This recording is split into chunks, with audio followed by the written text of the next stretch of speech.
আল্লাহ তাআলা জান্নাতীদের মুখ থেকে আলহামদুলিল্লাহ শব্দ শোনার পরে বললেন, ওয়া আওরাসানাল আরদ, হে জান্নাতীরা, আমি আজকে তোমাদেরকে জান্নাতের মালিক বানাই দিলাম। সুবহানাল্লাহ।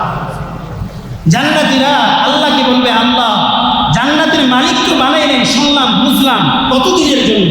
আল্লাহ বলেন, হুম ফিহা খালিদুন, এ জান্নাতীরা তোমরা জানতে চেয়েছো আমি আল্লাহ তোমাদেরকে কতদিনের জন্য জান্নাতের মালিক বানাইলাম? আমি আল্লাহ তোমাদেরকে চিরস্থায়ীর জন্য জান্নাতের মালিক বানায় দিলাম। সুবহানাল্লাহ। হুম ফিহা খালিদুন, আমি আল্লাহ চিরস্থায়ীর জন্য জান্নাতীদেরকে জান্নাতের মালিক বানাইলাম। তারপরে আল্লাহ জান্নাতীদেরকে বলবে, দুনিয়ার মধ্যে যারা এমপি হয়, যারা মন্ত্রী হয়, এই এমপির একটা এরিয়া আছে, এই এরিয়ার বাইরে তার নেতাগিরি চলে না। তো জান্নাতীরা জান্নাতের বাসিন্দা হওয়ার পরে তাদেরকে আল্লাহ বলবেন, নাতাবাওয়াউ মিনাল জান্নাতি হাইসু নাশা, এ জান্নাতীরা জান্নাতের যেখানে ইচ্ছা সেখানে তোমরা ঘুরে বেড়াও। সুবহানাল্লাহ। প্রত্যেক এমপির একটা এরিয়া আছে, নির্দিষ্ট এরিয়া, এর বাইরে তার নেতাগিরি চলে না। কিন্তু জান্নাতীরা এমন একজন জান্নাতি মানুষ, আল্লাহ তাদেরকে বললেন যে জান্নাতের যেখানে ইচ্ছা সেখানে তোমরা ঘুরে বেড়াও, তোমাদের প্রতি কোনো বাধা দেওয়া হবে না। সুবহানাল্লাহ। ফানি'মা আজরুল আমিলিন,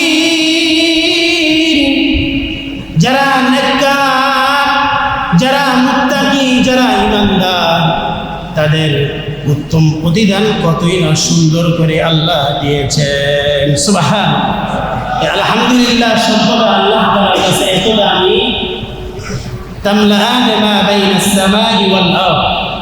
রাসূল হাদিসে পাকের মধ্যে ইরশাদ করেন, হাসরের ময়দানে প্রত্যেকটা মানুষের বিচার মাপার জন্য একটা দাড়ি পাল্লা আল্লাহ বসালেন। বান্দা যখন আলহামদুলিল্লাহ বলে, ওই মিজানের পাল্লাকে আল্লাহ তাআলা পরিপূর্ণ করে দেন। সুবহানাল্লাহ। এই হাদিসের মধ্যে আছে, বান্দা যখন আলহামদুলিল্লাহ শব্দ উচ্চারণ করে, আসমান এবং জমিন থেকে মাঝখানে যত খালি জায়গা আছে, পৃথিবীতে হোক যেখানেই হোক, যত খালি জায়গা আছে, বান্দা যখন আলহামদুলিল্লাহ শব্দ উচ্চারণ করে, আলহামদুলিল্লাহ শব্দের বিনিময় খালি জায়গাগুলোকে আল্লাহ তাআলা নেকি দিয়ে পরিপূর্ণ করে। এই আলহামদুলিল্লাহ শব্দটা এত দামি, জান্নাতীরা যখন জান্নাতের মধ্যে যাবে, জান্নাতে যাওয়ার পরে জান্নাতের সৌন্দর্য, কারুকার্য, জান্নাতের নিয়ামত, আল্লাহর ওয়াদা পাওয়ার পরে জান্নাতীরা বললে আলহামদুলিল্লাহ। সুবহানাল্লাহ। জান্নাতীরা সর্বপ্রথম জান্নাতে যাওয়ার পরে যেই শব্দ মুখ থেকে উচ্চারণ হবে সেই শব্দের নাম হচ্ছে আলহামদুলিল্লাহ। সুবহানাল্লাহ। وقالوا الحمد لله الذي صدقنا وعده وأورثنا الأرض نتبوأ من الجنة حيث نشاء فنعم أجر العاملين। আল্লাহ বলেন যে জান্নাতীরা জান্নাতের সৌন্দর্য, জান্নাতের কারুকার্য এবং আল্লাহ যে ওয়াদা দিয়েছিলেন যে পরকালে মুমিনদের জন্য জান্নাত আছে, জান্নাতীরা আল্লাহর এই ওয়াদা সমস্ত কিছু পাওয়ার পরে যে শব্দ বলবে সেই শব্দের নাম হচ্ছে আলহামদুলিল্লাহ। আল্লাহ তাআলা জান্নাতীদের মুখ থেকে আলহামদুলিল্লাহ শব্দ শোনার পরে বললেন, ওয়া আওরাসানাল আরদ, হে জান্নাতীরা আমি আজকে তোমাদেরকে জান্নাতের মালিক বানাই দিলাম। সুবহানাল্লাহ। জান্নাতীরা আল্লাহকে বলবে, আল্লাহ জান্নাতের মালিক তো বানাইলেন, শুনলাম বুঝলাম, কতদিনের জন্য? আল্লাহ বলেন, হুম ফিহা খালিদুন, এ জান্নাতীরা তোমরা জানতে চেয়েছো আমি আল্লাহ তোমাদেরকে কতদিনের জন্য জান্নাতের মালিক বানাইলাম? আমি আল্লাহ তোমাদেরকে চিরস্থায়ীর জন্য জান্নাতের মালিক বানায় দিলাম। সুবহানাল্লাহ। হুম ফিহা খালিদুন, আমি আল্লাহ চিরস্থায়ীর জন্য জান্নাতীদেরকে জান্নাতের মালিক বানাই দিলাম। তারপরে আল্লাহ জান্নাতীদেরকে বলবে, দুনিয়ার মধ্যে যারা এমপি হয়, যারা এই এমপির একটা এরিয়া আছে, এই এরিয়ার বাইরে তার নেতাগিরি চলে না। তো জান্নাতীরা জান্নাতের বাসিন্দা হওয়ার পরে তাদেরকে আল্লাহ বলবেন, নাতাবাওয়াউ মিনাল জান্নাতি হাইসু নাশা, এ জান্নাতীরা, জান্নাতের যেখানে ইচ্ছা সেখানে তোমরা ঘুরে বেড়াও। সুবহানাল্লাহ। প্রত্যেক এমপির একটা এরিয়া আছে, নির্দিষ্ট এরিয়া, এর বাইরে তার নেতাগিরি চলে না। কিন্তু জান্নাতীরা এমন একজন জান্নাতি মানুষ, আল্লাহ তাদেরকে বললেন যে জান্নাতের যেখানে ইচ্ছা সেখানে তোমরা ঘুরে বেড়াও, তোমাদের প্রতি কোনো বাধা দেওয়া হবে না। সুবহানাল্লাহ। ফানি'মা আজরুল আমিলিন, যারা নেককার, যারা মুত্তাকি, যারা ঈমানদার, তাদের উত্তম প্রতিদান কতই না সুন্দর করে আল্লাহ দিয়েছেন। সুবহানাল্লাহ। যারা নেককার, যারা ঈমানদার, যারা মুত্তাকি, তাদের প্রতিদান কতই না শ্রেষ্ঠ, তাদের নিয়ামত, তাদের প্রতিদান কতই না উত্তম। সুবহানাল্লাহ। নিয়ামতের নাম কি? জান্নাত। নিয়ামতের নাম কি? জান্নাত। হাসরের ময়দানে দুইটা শ্রেণী হবে। কয়টা শ্রেণী হবে? ফারিকুম ফিল জান্নাতি ওয়া ফারিকুম ফিস সাঈদ। আল্লাহ বলেন হাসরের ময়দানে দুইটা দল হবে, একটা হবে জান্নাতি আর একটা হবে জাহান্নামী। আমরা সকলেই তো জান্নাতের অন্তর্ভুক্ত হতে চাই ইনশাআল্লাহ। সকলেই বলেন ইনশাআল্লাহ। আমরা কিসের মালিক হতে চাই? জান্নাতের। তো জান্নাতের মালিক যদি হতে চায় তাহলে আল্লাহ তাআলা যে সিস্টেম আমাদের উপর জারি করে দিয়েছেন ওই সিস্টেম মোতাবেক আমাদের চলতে হবে, ঠিক না? নাকি আল্লাহর ফর্মুলার বাইরে, আল্লাহর সিস্টেমের বাইরে চললে জান্নাতের মালিক হতে পারবো? সন্তানদেরকে মা যখন বলে যে বাবা এই রাস্তায় গেলে তুমি গন্তব্য স্থানে পৌঁছতে পারবা, আর এই রাস্তার ব্যতিক্রম যদি যাও তাহলে তুমি গন্তব্য স্থানে পৌঁছতে পারবা না। আল্লাহ বলে দিয়েছেন গন্তব্য স্থান হচ্ছে জান্নাত, আর এই গন্তব্য স্থানের আগে তোমাদের কাজ করতে হবে, সেটা হচ্ছে কি? নেক আমল। সেটা হচ্ছে কি? এই নেক আমলের মধ্যে একটা হচ্ছে ইবাদত, যেটা শ্রেষ্ঠ ইবাদত, তার নাম হচ্ছে নামাজ। তার নাম কি? তার নাম কি ভাই? নামাজ ছাড়া বিকল্প কোনো রাস্তা নাই। কেউ যদি জান্নাতে যেতে চায়, জান্নাতে যেতে চলে, তাহলে নামাজের পাবন্দি হতে হবে। জান্নাতে যাওয়ার একমাত্র রাস্তা হচ্ছে নামাজ। নামাজ ছাড়া বিকল্প কোনো একজন মুমিনের রাস্তা নাই। নামাজকে নিজের সাথী বানায় নিতে হবে, নামাজকে নিজের বন্ধু বানায় নিতে হবে, নামাজকে নিজের আপন বানায় নিতে হবে। যেখানেই যাই সেখানেই যদি নামাজের ঐক্য হয়ে যায়, নামাজকে সময় মতো আদায় করে নেবে। আমাদের বাড়িতে মা বোনেরা রান্না করতে করতে 3টা 4টা বাজায় দেয়, একবারে গোসল করে তারপরে জোহর নামাজ আদায় করে। এরকম অবস্থা আসেনি? আর আমরা পুরুষ যারা দোকানদারি করি, যারা অফিস আদালতে, দোকান মার্কেটে যারা কাজ করি, তারা চিন্তা করি নামাজের সময় হয়েছে 4টায়, আরও তো সময় বাকি আছে, আর একটু পরে একদম কাজ শেষ করে না তারপরে নামাজ আদায় করো। এরকম আছে না অবস্থা আমাদের মধ্যে? অগণিত আছে। তো জান্নাতে যদি যেতে চায় তাহলে নিজের সাথী বানায় নিতে হবে, তার নাম হচ্ছে নামাজ। তার নাম কি ভাই? নামাজের ওয়াজ এবং আলোচনা আপনারা অনেক শুনছেন, আমার থেকেও শোনেন। কেউ তো আর কোরআন হাদিসের বাইরে বলে না, সবাই কোরআন হাদিস থেকে আলোচনা করে। আল্লাহ তাআলা কেন আমাদেরকে সৃষ্টি করেছেন? আল্লাহ বলেন ওমা খালাকতুল জিন্না ওয়াল ইনসা ইল্লা লিয়াবুদুন, হে মানব জাতি, হে জিন জাতি, আমি তোমাদেরকে সৃষ্টি করি নাই, কিন্তু আমি তোমাদেরকে একমাত্র আমি রব্বি কারীমের ইবাদত করার জন্য তোমাদেরকে সৃষ্টি করেছি। সুবহানাল্লাহ। আমরা দোকানে যখন থাকি তখন চিন্তা করি ব্যবসা বাণিজ্য যদি ভালো না হয় আমরা খেতে পারবো না, চাকরি যদি না হয় তাহলে খেতে পারবো না, সন্তান আছে, স্ত্রী আছে, মা বাবা আছে, তাদেরকে কোথায় থেকে খাওয়াবো? কিন্তু এই খাওয়ানোর রাস্তা আল্লাহ তাআলা মুমিনদের জন্য, সমস্ত মাখলুকাতের জন্য আল্লাহ তাআলা নামাজের মধ্যে রেখেছেন। বলেন সুবহানাল্লাহ। মুমিনদের ইবাদত হচ্ছে নামাজ, আর এই নামাজের মধ্যেই প্রত্যেকটা মানুষের রিজিককে আল্লাহ তাআলা রেখে দিয়েছে।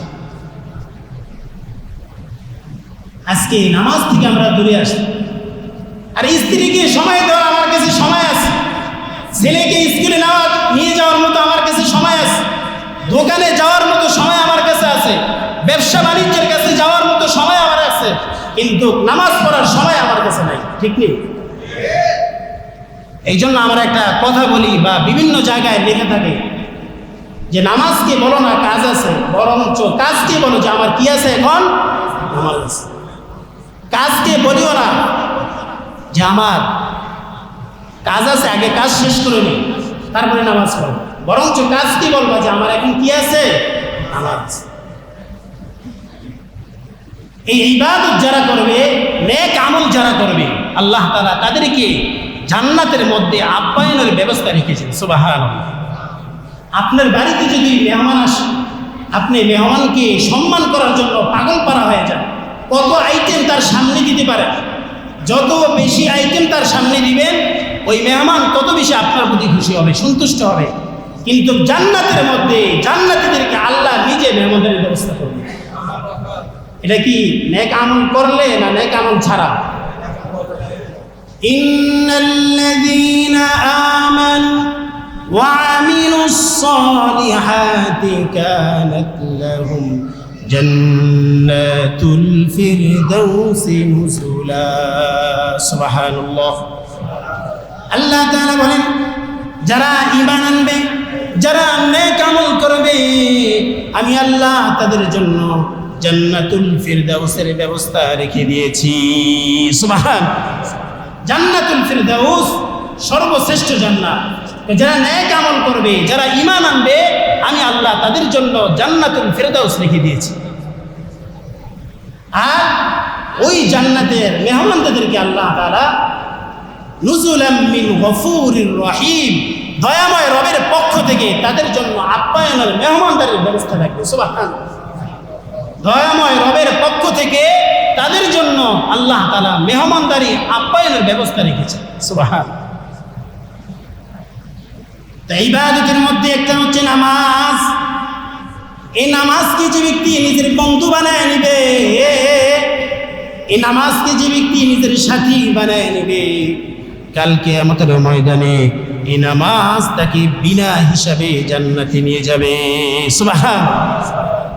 নামাজ ছাড়া বিনা হিসাবে কেউ জান্নাতে যেতে পারে না। হাসরের ময়দানে প্রত্যেকটা মানুষের সর্বপ্রথম নামাজের হিসাব হবে। কিসের হিসাব?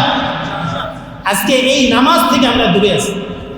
একটা মানুষ যদি চিন্তা করে যে আসরের সময় আমার মৃত্যু হবে, তো এই মানুষটা একদম পুরা লাডির মতো সোজা হয়ে যাবে, ঠিক কিনা? জনমের তরে গোসল দিব, সুন্দর মতো উজু করব, আর নামাজ পড়তেই থাকবে। বিনয়ের সাথে, একাগ্রতার সাথে সে নামাজ পড়বে যে একটু পরে আমার কি হবে, মৃত্যু হবে। কিন্তু হাসরের ময়দানে আল্লাহ তাআলা বলে দিলেন যে প্রত্যেকটা মানুষের বিচার হবে সর্বপ্রথম নামাজের। এই পরীক্ষা আল্লাহ তাআলা এলান করে দিয়েছেন, ঘোষণা দিয়েছেন। পরীক্ষা কি হবে সেটাও বলে দিয়েছে। কিন্তু এই পরীক্ষা প্রশ্ন ফেলাস হওয়ার পরেও আমরা সেখান থেকে আজকে দূরে সরে আছি, ঠিক কিনা? আজকে ফজরের দিকে তাকান, ফজরের নামাজের সময় তাকান, ইমাম সাহেব আর সর্বোচ্চ 2 কাতার মুসল্লি হয়, আর সবাই দিব্যি আরামে ঘুমায়। একজন ভাইকে যদি জিজ্ঞাসা করা হয়, ভাই ফজর নামাজ পড়তে আসো নাই কেন? তখন বলে, হুজুর সারাদিন কাজকর্ম করি, ক্লান্ত শরীর, কিভাবে নামাজ পড়তে আসবে? ওই মানুষটার ঘরের মধ্যে যদি আগুন লাগে আর ভূমিকম্প লাগে, তখন আর তার ঘুমের কথা চিন্তা থাকে না, তখন ঘুম থেকে সাথে সাথে উঠে নিজেকে আত্মরক্ষার জন্য বের হয়ে যায়, ঠিক কিনা? কোথায় ঘুম? চিন্তা করে ঘরের মধ্যে আগুন লাগছে, ভূমিকম্প হচ্ছে, বিল্ডিং পরে ধসে যাবে, মাটির সাথে আমি মিশে যাব, তখন কোনায় ঘুম আর কোথায় আরাম আর কোথায় ব্যবসা বাণিজ্য, সব কিছু মুহূর্তের মধ্যে ভুলে যায়, ঠিক কিনা? কিন্তু আল্লাহ তাআলার হুকুম আদায়ের ক্ষেত্রে আজকে আমরা সবচেয়ে বেশি দিল দিয়ে আছি, সবচেয়ে বেশি পিছনে সরে আছি। ও ভাই, হাসরের ময়দানে সর্বপ্রথম নামাজের হিসাব হবে। নামাজ যে ব্যক্তি যত সুন্দর বেশি করে করবে, হাসরের ময়দানে আল্লাহ তাআলা তাকে বিনা হিসাবে পুরসরাতের রাস্তা সহজ করে জান্নাতে পৌঁছায়। বলেন না সুবহানাল্লাহ। قال رسول الله صلى الله عليه وسلم أول ما يحاسب به العبد يوم القيامة الصلاة فإن صلحت صلح سائر عمله وإن فسدت فسدت سائر عمله আপনার নবী আমার নবী দুজানের বাদশা ইমামুল মুরসালিন রাহমাতাল লিল আলামিন খাতামুল আম্বিয়া নবিয়ুনা মুহাম্মাদুর রাসূলুল্লাহ সাল্লাল্লাহু আলাইহি ওয়াসাল্লাম বলেন, হে আমার উম্মত, সর্বপ্রথম তোমাদের হিসাব হবে নামাজের। যে ব্যক্তি নামাজের হিসাব সুন্দর করে দিতে পারবে, পরবর্তী হিসাব আল্লাহ তাআলা তার জন্য সহজ করে দিবেন। সুবহানাল্লাহ। যুবক ভাইরা, মুরব্বী বাবারা, হাসরের ময়দানে সর্বপ্রথম নামাজের হিসাব হবে। নামাজের হিসাব যদি তুমি পাই টু পাই সুন্দর করে দিতে পারো, পরবর্তী যে হিসাব আছে আল্লাহ তোমার জন্য দেওয়া সহজ করে দিবেন। বলেন সুবহানাল্লাহ। ওয়া ইন ফাসাদাত ফাসাদাত সাইরু আমালিহি। আল্লাহর রাসূল বলেন, যে ব্যক্তি নামাজের হিসাব সুন্দর করে দিতে পারবে না, পরবর্তী হিসাব তার জন্য দেওয়া কঠিন হয়ে যাবে। বলেন নাউযুবিল্লাহ। আল্লাহ তাআলার কাছে আমরা আশ্রয় চাই। আল্লাহর রাসূল বলেন, যে ব্যক্তি নামাজের হিসাব সুন্দর করে দিতে পারবে না, কোনো হিসাব সে সুন্দর করে দিতে পারবে না, অর্থাৎ সে হাসরের ময়দানে ইন্নাল মুজরিমিন, সে অপরাধী হয়ে আল্লাহর সামনে দাঁড়াবে। বলেন নাউযুবিল্লাহ। আরেকটা হাদিস, আজকে সন্তানকে কত মায়া করি, কত মহাব্বত করি, চুরি করে হলেও সন্তানকে খুশি করার জন্য চেষ্টা করি, ঠিক কিনা? চুরি করে হলেও, হারাম উপার্জন হলেও সন্তানের মুখ থেকে আব্বু আব্বু শোনার জন্য চুরির দিকে তাকাই না, হারামের দিকে তাকাই না। সন্তানের মুখে কখন আপেল এনে দিতে পারবো, কখন জুস এনে দিতে পারবো, সন্তানের মুখে কখন হাসি দেখতে পারবো। আল্লাহর রাসূল বলেন, হে বনি আদম, হে আমার উম্মতেরা, তোমাদের সন্তানের বয়স যখন 7 বছর হয়ে যাবে তখন তাদেরকে নামাজের আদেশ দিতে হবে। বলেন সুবহানাল্লাহ। আজকে সন্তানকে কত আদর করে স্কুলে লয়ে যায় আপনার স্ত্রী, আপনি গাড়ি ভাড়া করে, কিন্তু সন্তানকে নামাজের কথা বলার জন্য একজন মা, একজন স্বামীর অন্তরের মধ্যে এই স্পৃহা, এই অনুগ্রহ, এই ভালোবাসা, এই অনুতাপ তার অন্তরের মধ্যে একটুও জাগে না, ঠিক কিনা? সকাল 7টা বাজলি প্রাইমারি স্কুলে নিতে হবে, প্রাইভেটের জায়গায় নিতে হবে, কিন্তু সন্তানকে যে আল্লাহ নামাজের কথা বলেছেন যে 7 বছর বয়সে সন্তানকে নামাজের আদেশ দিবা, এই খেয়াল, এই অনুতাপ আমাদের মধ্যে অনুশোচনা নাই। قال رسول الله صلى الله عليه وسلم مروا أولادكم بالصلاة وهم أبناء 7 سنين। আল্লাহর রাসূল বলেন, হে আমার উম্মতেরা, তোমাদের সন্তানের বয়স যখন 7 বছর হয়ে যাবে তখন তোমরা তাদেরকে নামাজের আদেশ দিবা। বলেন সুবহানাল্লাহ। এটা কি বানানো কথা না রাসূলের কথা? যুবক ভাইয়েরা, মুরব্বী বাবারা, সন্তানকে কত বছর বয়সে নামাজের আদেশ দিবেন? দিবেন তো ইনশাআল্লাহ? ওহুম আবনা 7 সিনিন আদরিবুম আলাইহা। আর যখন সন্তানের বয়স 10 বছর হয়ে যাবে, ওই সন্তান যদি নামাজ আদায় না করে তখন ওই সন্তানকে ধীরে স্থিরভাবে, আলগাভাবে বেত দিয়ে আহার করবা, প্রহার করবা, মৃদুভাবে আঘাত করবা। কে বলেছেন? সন্তানের বয়স যখন 10 বছর হয়ে যাবে, সন্তান যদি নামাজ না পড়ে, আজকে সন্তানকে কে কতবার বলছেন যে সন্তান 10 বছর হয়ে গেছে, নামাজ যদি না পারো তোমাকে পিটা দেওয়া হবে, তোমাকে মার দেওয়া হবে। আর এই সন্তানের মুখ থেকে হাসি দেখলে বাবার অন্তর জুড়ে যায়, কিন্তু এই সন্তান এক সময় আপনাকে জাহান্নামে নিয়ে যাওয়ার জন্য কারণ হবে, ঠিক কিনা? সন্তানের বয়স যখন 7 বছর হয়ে যাবে নামাজের আদেশ দাও। আর 10 বছর যখন হয়ে যাবে, আপনার সন্তান যদি নামাজ আদায় না করে হালকাভাবে, মৃদুভাবে লাঠি দিয়ে প্রহার করো, আঘাত করো। এই আদেশ কে দিয়েছেন? আল্লাহ দিয়েছেন। কতবার করছেন? বরঞ্চ সন্তান যদি প্রাইভেট পড়তে যদি না যায়, স্কুলে যদি না যায়, তুমি মাইর দাও, শাসন করো। আরে যেই রাসূল বলেছেন 10 বছর হয়ে গেলে সন্তান যদি নামাজ না পড়ে হালকা মৃদুভাবে প্রহার করো, কয়জন করছেন? কিন্তু দুনিয়ার শিক্ষাকে আমরা প্রাধান্য দিয়ে আছি।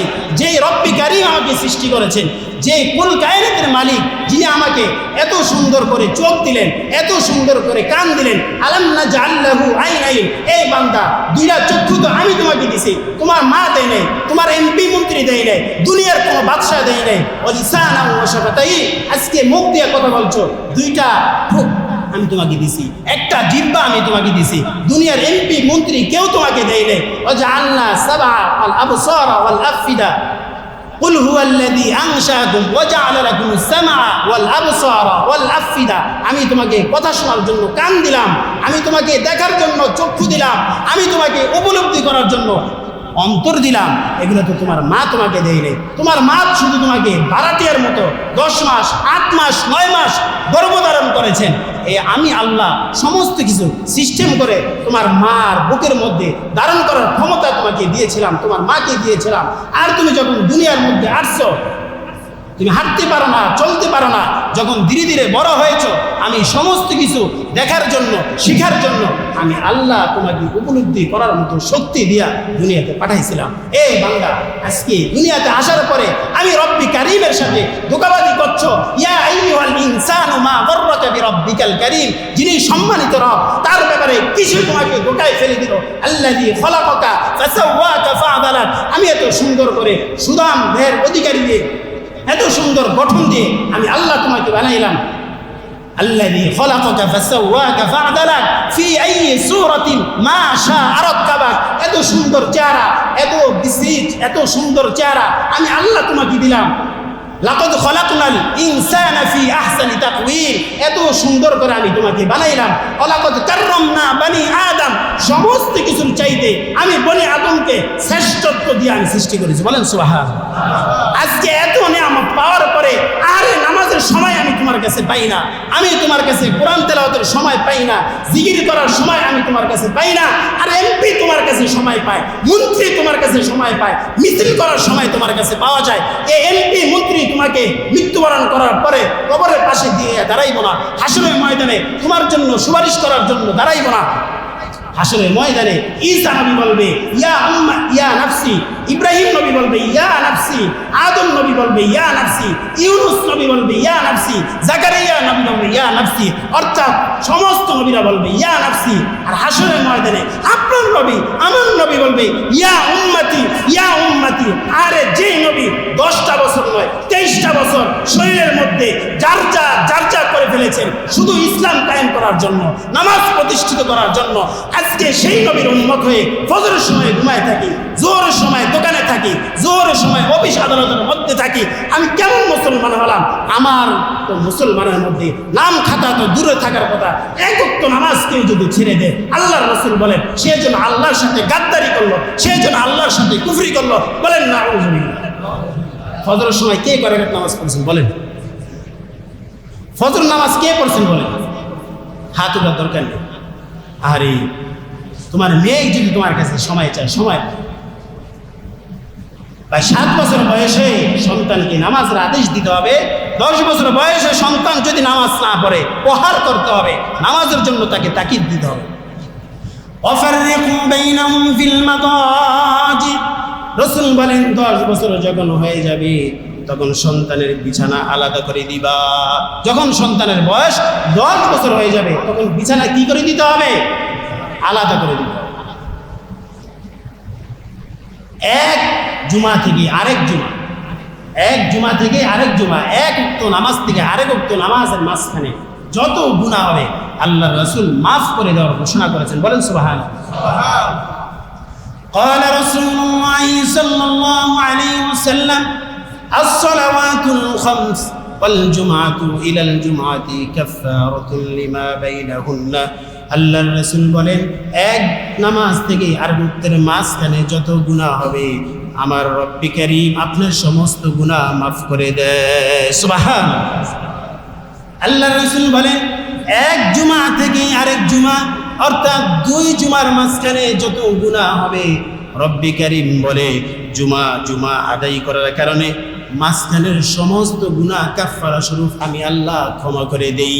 সুবহানাল্লাহ। আরে নিজের গুনাহ ক্ষমা করার জন্য আল্লাহ সিস্টেম বলে দিয়েছেন, সেটা হচ্ছে নামাজ। সেটা হচ্ছে কি? আল্লাহর রাসূল রাসূল সাল্লাল্লাহু আলাইহি ওয়াসাল্লাম যখন মৃত্যুর নিকটবর্তী হয়ে গেছে, তখন সন্তানের কথা বলে নেই, তখন সম্পদের কথা বলে নেই, তখন দুনিয়ার কোনো লোভ লালসার কথা বলে নেই। আল্লাহর রাসূল যখন মৃত্যুর নিকটবর্তী হয়ে গেছেন, আরে দুনিয়া থেকে চলে যাবেন, তখনও বলেছেন আসসালাত আসসালাত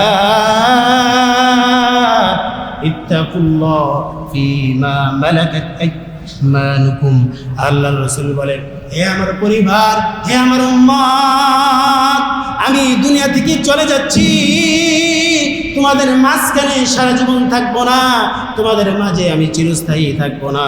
হে আমার উম্মত, নামাজ নামাজ নামাজকে তোমরা কখনো ছাড়বা না। সুবহানাল্লাহ। আল্লাহর রাসূলের একজন সাহাবী হযরত খুবাইব রাদিয়াল্লাহু তাআলা, সাহাবীর নাম কি? আওয়াজ দিয়ে বলেন, সাহাবীর নাম কি? খেলোয়াড়ের নাম তো ঠিকই জানে, বাচ্চারা জানেনি? আর্জেন্টিনার প্লেয়ারের নাম যদি জিজ্ঞাসা করা হয়, একটা প্লেয়ারের নাম বলো, সুন্দর করে বলতে পারে। Brazil, Bangladesh, India, Pakistan. বাংলাদেশ মানে প্লেয়ারের নাম যদি বলা হয়, সন্তানকে একটা প্লেয়ারের নাম বলো, সুন্দর মতো খুশি দিয়ে বলে।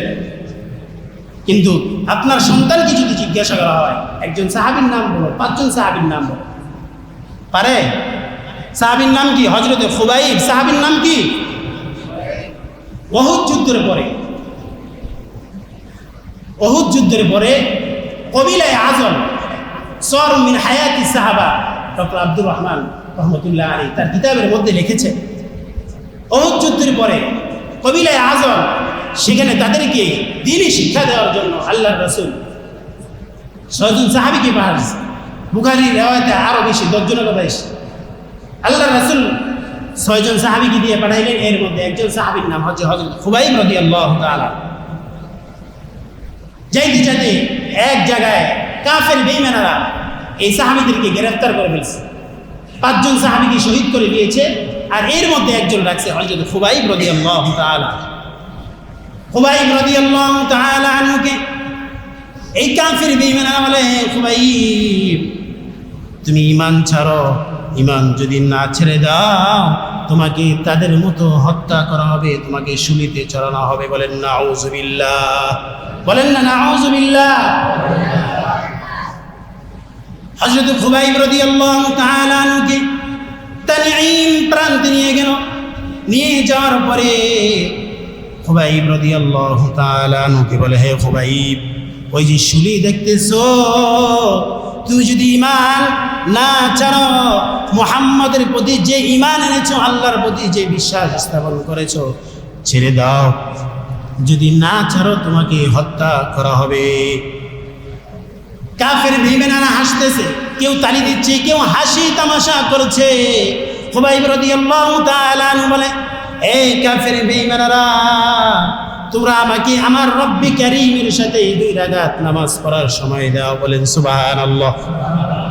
আরে কাফের বেঈমানদের সামনেও ঈমানকে অটল রেখে, মজবুত রেখে, কাফের বেঈমানদের সামনে বলে যে, হে কাফের বেঈমানেরা, তোমরা যেহেতু আমাকে হত্যা করেই ফেলবা, আমি যে রব্বি কারীমের প্রতি ঈমান এনেছি, তার সাথে কথা বলা আমাকে একটু সময় করে দাও, আমি 2 রাকাত নামাজ পড়ব। বলেন না আল্লাহু আকবার। আর আমরা ফজরের সময় কি থাকি? ঘুমায় থাকি। আরে মুসল্লি ভাইয়েরা, আরে আমাদের নাম মুসলমান, হায় আফসোস।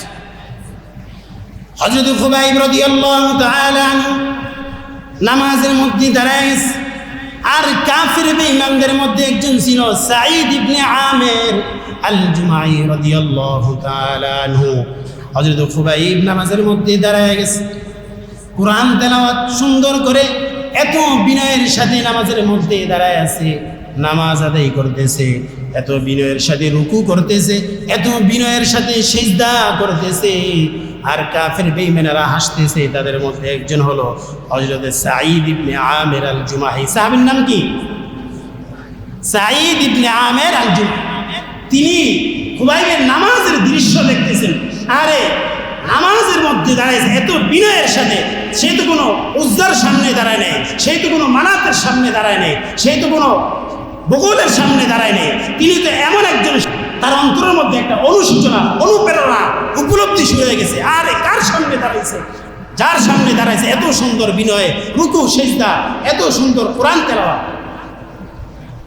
কাফের বেঈমানেরা খুবাইবকে শেষ মুহূর্তে নামাজ শেষ করার পরে হত্যা করে দিল। কিন্তু সাঈদ ইবনে আমির আল-জুমাহি রাদিয়াল্লাহু তাআলা বাড়িতে যাওয়ার পরে সারা রাত তার অন্তরের মধ্যে শুধু অনুপ্রেরণা, তার চোখের মধ্যে ঘুম আসে না। খুবাইব কেমন নামাজের দৃশ্য দেখলাম, কেমন নামাজ আদায় করলো। সকাল হওয়ার পরে নবীজির দরবারে গিয়ে বলতেছে, ও আল্লাহর পয়গম্বর, গতকাল এই ঘটনা ঘটেছে। খুবাইবের নামাজের দৃশ্য আমি দেখেছি। যেই রবের সামনে দাঁড়াইছে কখনো মিথ্যা হতে পারে না, তার রুকু সিজদা এত সুন্দর, এগুলা দেখে আমার অন্তরের মধ্যে অনুশোচনা চলে আসছে। ও আল্লাহর পয়গম্বর, আপনি আমাকে কালিমা পড়ায়া মুসলমান বানায় দেন। সুবহানাল্লাহ। আরে কাফের বেঈমানেরা মুসলমান সাহাবীদের নামাজের দৃশ্য দেখে মুসলমান হয়েছে, আর আমাদের নামাজ দেখলে হাসি আসে। ঠিক নেই? কোন সময় রুকু শেষ করব, কোন সময় সেজদা শেষ করব, কোন সময় মসজিদ থেকে বের হব, এই অবস্থা আমাদের। ঠিক না মুসলমান ভাইয়েরা? আর কাফের বেঈমানেরা সাহাবীদের নামাজের দৃশ্য দেখে মুসলমান হয়েছে। قال رسول الله صلى الله عليه وسلم, এই নামাজ হচ্ছে দ্বীনের খুঁটি। নামাজ হচ্ছে কি ভাই? দ্বীনের খুঁটি। নামাজ হচ্ছে দ্বীনের খুঁটি। আল্লাহ রাসূল বলেন, as-salatu imaduddin man aqamaha faqad aqama ad-din wa man hadamaha faqad hadama ad-din। আল্লাহ রাসূল বলেন, যে ব্যক্তি নামাজকে ঠিক রাখলো সেই জন্য দিনকে ঠিক রাখলো, আর যে নামাজকে ছেড়ে দিল সেই জন্য দিনকে ধ্বংসের দিকে নিয়ে গেল। বলেন নাউজুবিল্লাহ। ভাই, যে ব্যক্তি নামাজকে ঠিক রাখলো সেই জন্য দিনকে ঠিক রাখলো, আর যে ব্যক্তি নামাজকে ছেড়ে দিল সেই জন্য দিনকে ছেড়ে দিল। বলেন নাউজুবিল্লাহ। আরেকটা হাদিস, এই আসরের সময় আমরা ক্লান্ত, অফিস আদালত ব্যবসা বাণিজ্য করতে করতে ক্লান্ত হয়ে যায়। এক ওয়াক্ত নামাজ কেউ যদি ছেড়ে দেয়, আল্লাহর রাসূল বলেছেন সেই জন্য তার পরিবার পরিজন ধন সম্পদ সমস্ত কিছু ধ্বংসের দিকে নিয়ে গেল। বলেন নাউজুবিল্লাহ। قال رسول الله صلى الله عليه وسلم, من فاتته الصلاة فكأنما وتر أهله وماله। আল্লাহর রাসূল বলেন, যে ব্যক্তি এক ওয়াক্ত নামাজ ছেড়ে দেয় সেই জন্য তার পরিবার পরিজন ব্যবসা বাণিজ্য সমস্ত কিছু ধ্বংসের দিকে নিয়ে যায়। বলেন নাউজুবিল্লাহ। ভাই, এক ওয়াক্ত নামাজ কোনো অবস্থাতেই ছাড়া যাবে না। নামাজ ছাড়বো না, নামাজকে বন্ধু বানাইব। আরে মসজিদে আইসা পিছনে বসে থাকে, সামনের কাতারে আসতে ভয় লাগে, শরম করে। সামনের কাতারে কি কারোর জন্য রিজার্ভ করা আছে? আল্লাহর রাসূল বলেন, সামনের কাতারে এত পরিমাণ ফজিলত আল্লাহ রেখেছেন, তো কেউ যদি জানতো তাহলে সেটা লটারি করে দিয়ে হলো সামনের কাতারে নামাজ পড়ার জন্য সে অগ্রসর হয়ে যেত। বলেন সুবহানাল্লাহ। قال رسول الله صلى الله عليه وسلم, لو يعلم الناس ما في النداء والصف الأول ثم لم يجدوا إلا أن يستهبوا عليه। আল্লাহ রাসূল বলেন, যারা নামাজের প্রথম কাতারে নামাজ আদায় করে আল্লাহ তাআলা তাদের প্রতি রহমত বর্ষণ করেন। সুবহানাল্লাহ। আর ফেরেশতারা তাদের জন্য রহমতের দোয়া করতে থাকে। সুবহানাল্লাহ। যারা নামাজের প্রথম কাতারে নামাজ আদায় করে আল্লাহ তাদের প্রতি রহমত অবতীর্ণ করেন, আর ফেরেশতারা বলে, আল্লাহুম্মা গফির লাহু, আল্লাহুম্মা রহমহু, আল্লাহ তুমি তোমার এই বান্দাকে ক্ষমা করে দাও, তুমি তোমার এই বান্দাকে মাফ করে দাও। বলেন সুবহানাল্লাহ।